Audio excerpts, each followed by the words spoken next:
how do you think this compares to NVIDIA? You know, it's really interesting, and I think that it's really smart the way that they went. When Beelink first came out with their GT King box, everybody was like, "This is a NVIDIA Shield killer," and it's like comparing apples to oranges. We talked about it on some of our previous live streams where we talk about if you're looking to kill the NVIDIA Shield, what are you looking to kill it for? You know what I mean? Like, what don't you like about it that you're trying to beat it with another device?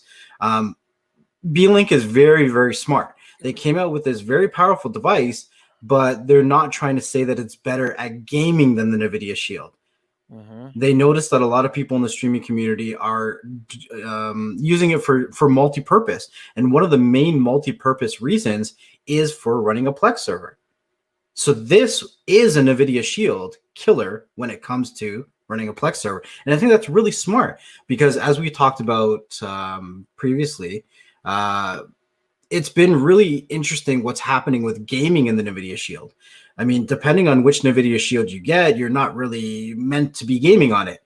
And then, you know, certain developers have been dropping off of their platform.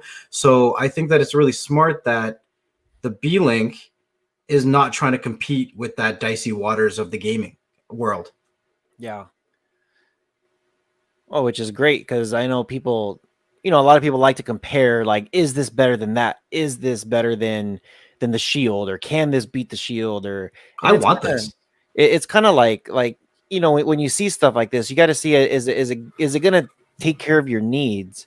I know people running Plex, they're always looking for something that you could you know, just pull out the driver out instantly and swap it out for another one if something goes bad. Or so something like this is, it's a, man, when I saw that, what is it, 32 terabytes storage in total? That's nuts. But like, okay, so in my PC actually is in a case that looks like this, right? It's called the Node 304. So it's built like a cube like this. And it has 4 hard drives in it already. And I have 2 10 terabytes and 2 14 terabytes in it. Jeez. But I want to upgrade those to 16s, right? Yeah. So what could I do? I take the 10 terabytes out and then I put them in this box. That makes sense, right? Yeah, for sure. And then no matter where you go or where you put this device, if you have internet or not, you have access to 4K content.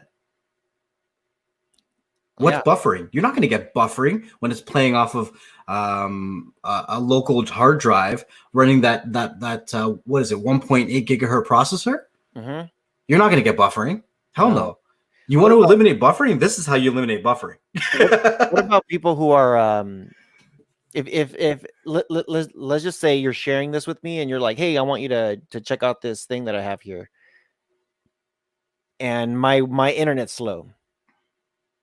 I'm paying for 40 megabytes download speeds, and because I'm cheap, I don't want to spend too much money. I know nowadays, hey, 40 is not bad, man. It's not bad, but if you got a 4K link in there, yeah, you might have some issues depending on, you know, who's bottlenecking your network. But you imagine me and you both had this device, and I just dropped off a hard drive, and I gave you, oh, well, I don't want to say that I just gave you all the newest content, but I mean that's how easy it really is. You know, back in the day, people would, well, I mean, even still, people swap like SD cards and USB thumb drives. Yeah.